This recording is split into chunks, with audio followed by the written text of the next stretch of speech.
మనోహరిని చంపబోయింది రామ్మూర్తి అన్న నిజం తెలుసుకున్న తర్వాత బాగి రామ్మూర్తికి ఫోన్ చేసి ఇంటికి రమ్మని పిలుస్తుంది. రామ్మూర్తి ఇంటికి వచ్చిన తర్వాత అమ్మ మనోహరి నిన్నెవరో చంపాలని చూశారట అని చెప్పి రామ్మూర్తి అడగడంతో ఇకప్పుడు అమర్కి రామ్మూర్తి ఇదంతా చేశాడేమోనని అనుమానం మొదలవుతుంది. ఇక ఈ విషయం మీకెలా తెలుసు మామయ్య గారు అని అమర్ అడగడంతో బాగి చెప్పిందని రామ్మూర్తి అంటూ ఉంటాడు.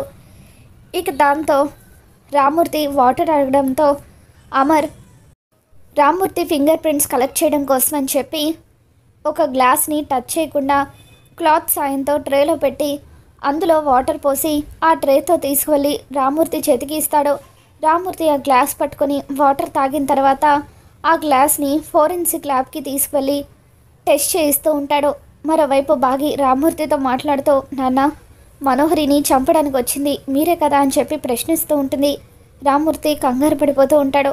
ఇకప్పుడు బాగి మొన్న మీరు మనోహరిని చంపడానికి వచ్చారు, గోడ దూకి పారిపోయారు, ఈ పర్స్ కూడా అక్కడ దొరికింది అని చెప్పి అమ్మ ఫోటో ఉన్న పర్స్ అక్కడ దొరికిందంటే ఖచ్చితంగా పనిచేసింది మీరేనని నాకు తెలుసు అని చెప్పి బాగి రామ్మూర్తిని నిలదీస్తూ ఉంటుంది.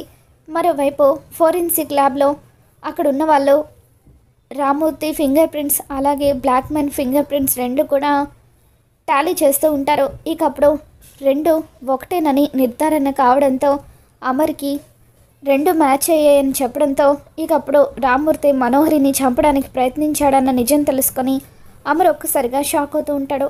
మరి రాబోతున్న ఎపిసోడ్లో ఏం జరగబోతుందో మళ్ళీ మన ఛానల్లో తెలుసుకుందాం. ఈ వీడియో మీకు నచ్చినట్లయితే ఒక లైక్ చేయండి.